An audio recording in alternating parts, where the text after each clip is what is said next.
use of with isticmaalka with oo loo isticmaalayo in the company of wehlinta together with wehlinta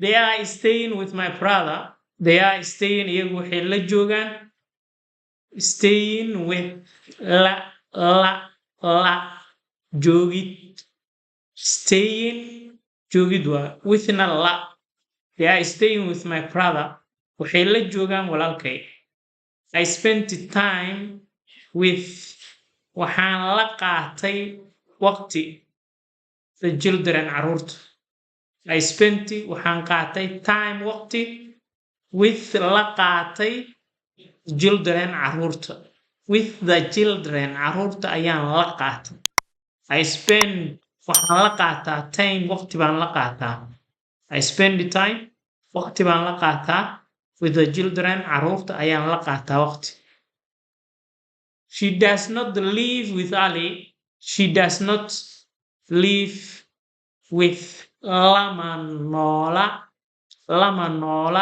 Ali lama noola I live with my parents waxaan la noolahay waalidkay so live erayga la yiraahdo badanaa without mararka qaar sida u badan yahay raacda she does not live with Ali iyadoo Ali badanaa lama noola he went on holiday wuxuu u baxay holiday fasax ayuu u baxay with a friend saaxiib buu la baxay with a friend saaxiib isagoo helinaya I came with my mother waxaan la imid my mother hooyaday baan la imid hooyaday baan weheliyay I have got waxaan helay a client macaamil baan helay with me aniga at the moment hadda macaamil baa ila jooga I've got a client with me macaamil baa ila jooga at the moment iminka he was playing with me aniga ayuu ila cayaarayay he was playing with me aniga ayuu ila cayaarayay no one will sit with you no one qofna will sit with you kulama fariiso doono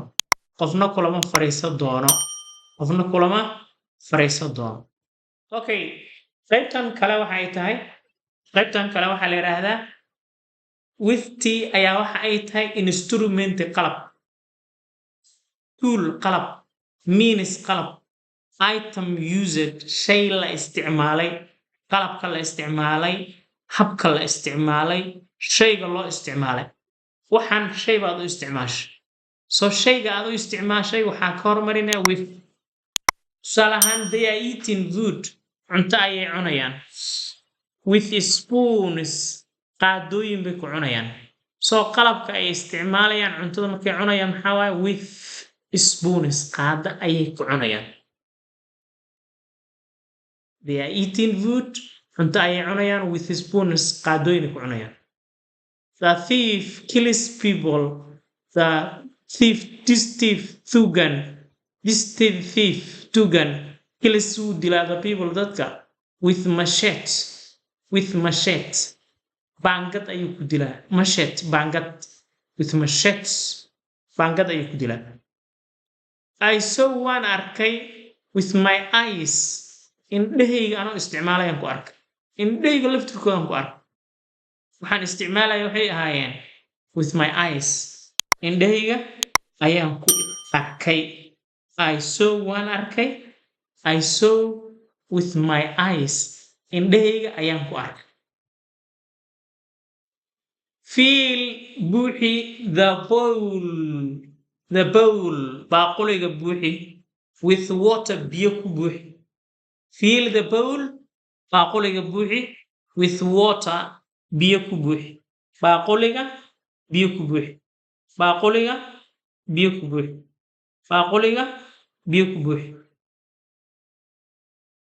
lorry xamuulka was loaded waxaa lagu buuxiyey with timber alwaax ayaa lagu buuxiyey the lorry xamuulka gaariga xamuulka ah was loaded waxaa ku rarnaa with timber alwaax baa ku rarnaa she cut way jartay the paper warqadda with scissors maqas bay ku jartay.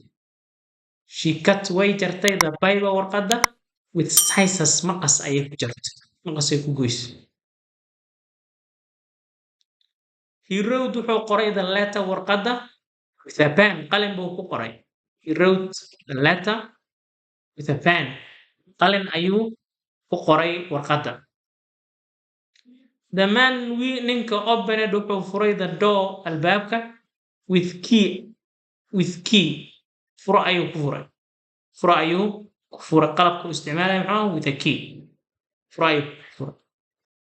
Waxaa kaloo loo isticmaalaa position lahaansho or having lahaansho. Tusaalahaan qofaad tilmaame qofaa rabtaa inaad tilmaantid. Qofkaas markaad tilmaamaysid waxa uu wato ayaad sheegaysaa. The girl gabadha with a long hair tinta dheer. Gabadha tinta dheer leh is my sister waa walaashay. The girl gabadha with the blue veil xijaabka buluug ah wadato. The man ninka with the white shirt shaatiga cad. A house guri with a big garden jardiin weyn leh is expensive waa qaali. The man ninka with a black bag boorsada madow wata is a teacher waa macallin. Often used badanaa waxaa loo isticmaalaa to describe si ay noogu tilmaanto nouns magac. Magac ayay noo tilmaamaysaa. Withtan marka maxay tahay? Waxaa loo isticmaalayaa tilmaan ahaan waxaa ka daba marine waxaa qofkaasi lagu aqoonsan karo. Nin leh gardheer ayaa noo yimid. A man with a long beard came to us. Nin gardheer baa noo yimid. The girl gabadha with a tall man ninka dheer la socota. So waxaad sheegaysaa markasta withtan waxay tahay waa tilmaan describe nouns magac baa rabtaa inaad tilmaanto. Waxaa kaloo loo isticmaalaa manner or how something is done.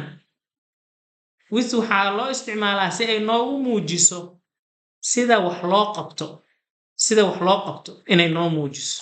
Waxaan leenahay she spoke way hadashay with confidence. Qaabkay u hadashay? How? Sidee u hadashay? With confidence si kalsooni leh. With confidence si kalsooni leh. He answered wuu jawaabay with anger si xanaaq leh u jawaabay. With anger si xanaaq leh. He answered with anger si xanaaq leh u jawaabay. They accepted way aqbaleen the offer deeqda aan siinay waxaan ugu deeqnay way aqbaleen. They accepted way aqbaleen the offer deeqda way aqbaleen. With enthusiasm si xamaasad leh bay u aqbaleen. It explains waxay noo sharaxdaa marka how something happens sida shay u dhaco emotionally dareen ahaan oo behaviorally ama dhaqan ahaan iyo dareen ahaan sida wax loo qabto marka aad rabtid inaad ka hadlaysid with aad isticmaale ereyga dareenka muujinaya ayaadna gadaal ka marinaysaa with ficilkii ereyga dareenka wixii with markaa isticmaashay. With waxaa kaloo loo isticmaalaa connection or relation xiriir la lehna waa loo isticmaalaa. What is the problem? Waa maxay dhibaatada with this machine? Qalabkan maxaa ku dhacay? Qalabkan dhibaatadiisu maxay tahay? What's the problem of this internet? What is the problem with this internet? Internetkan maxaa waaye dhibaatadiisu? I have no issue with your idea. I have no issue wax arina kuma haysto with your idea aragtidaada iyo aniga wax xiriir oo naga dhaxay ma jirto. She has a good relationship. Waxay xiriir fiican la leedahay with her colleagues saaxiibadeeda. With her colleagues colleagues waxaa la yiraahdaa dadka shaqada saaxiibka ah ku tihiin colleague markii aad maqashid waa qofka shaqa isku kiinkeenta tusaale ahaan waxbarasha isku kiinkeenta he is my colleague she is my colleague adhe aan ku saaxiibna waxbarashadaas shaqa isku kiinkeento meelaad wax ka wada qabatiin waxaa leedihiin colleagues atiin markaas markasta oo wax dad ay meel isugu keenaan waxaas ka dhaxeeya ayaa waxaa la yiraahdaa colleagues saaxiibtinimada waxaa kaloo loo isticmaalaa inclusion or addition ku darid inclusion ku darid oo addition ku daridna waa loo isticmaalaa with I would like waxaan jeclaan lahaa tea shaah ayaan jeclaan lahaa with milky caano lagu daray shaah caano lagu daray ayaan jeclaan lahaa I would like tea shaah ayaan jeclaan lahaa with milk lagu daray caano lagu daray I would like tea with sugar waxaan jeclaan lahaa shaah sokor lagu daray the hotel room qolka hotelku comes with waxaa la socotaa with breakfast quraac baa la socota hotelka qolkiisa waxaa la socda quraac baa la socota she bought waxay iibsatay rice bariis bay iibsatay with vegetables oo lagu daray qudaar lagu daray bariis qudaar lagu daray ayay iibsatay okay mararka qaar contrast waa loo isticmaalaa barbardhig mararka qaar maxaa loo isticmaalaa as contrast barbardhig ahaan used in comparison I prefer waxaan doorbidaa tea shaah ayaan doorbidaa with sugar oo sokor leh not without it midka aan lahayn maya midka aan sokorta lahayn maya life in this city nolosha magaaladan is very difficult waa mid adag with marka loo fiiriyo life nolosha in the countryside baadiyaha with life in countryside nolosha miyiga marka loo fiiriyo noloshan way adagta noloshani way adagta